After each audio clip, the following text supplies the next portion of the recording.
Əuzu billahi minəşşeytanirracim. İlham Şakirov 2019 yılının 16 январында орабыздан кетіп барды. Исән булса, оңа 88 яш тулган булыр иде. Татар җәмәгатьчелеге 4 ел буе оның каберенә изне суытмый. Үлгән көнендә дә, туган көнендә дә чәчәкләр китерәләр. Татар халкы арасында әлбәттә бердән-бер кеше булгандыр үзе исән чагында.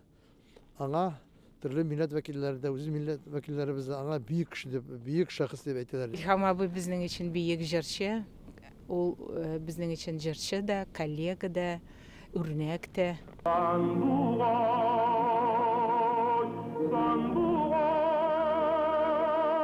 İlham Şakirov 50 yıldan артык гомерен татар җырына багышлаган шәхес.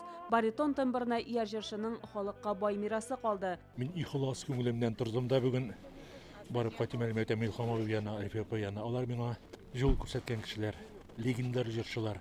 Безгә бик зур рәхмәт килгәнегез өчен. 15 январда Әлфия Абзалованың туына да 90 ел булды. Аны безнең арабызда юк дип әйтү дөрес тә булмас. Чөнки Әлфия апа җырларында һәм халык күңелендә яши диләр.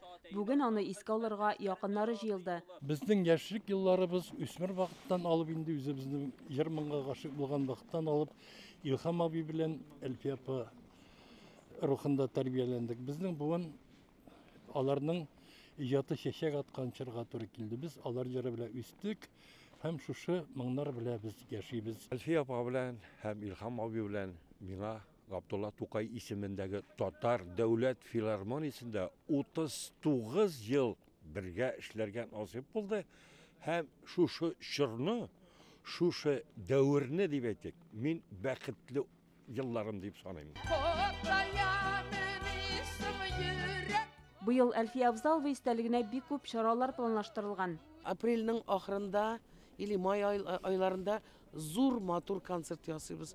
Иң яраткан җырчылар кем белән әни җырлады, кем белән иҗат итте. Мәшһүр җырчы һәркемне сәламлый кебек. Ул әле генә сәхнәгә чыккан диярсең. Микрофонга җырлап җибәрер кебек диләр монда килүчеләр. Чулпан Касымова, Гадел Миндубаев, Яңа гасыр каналы.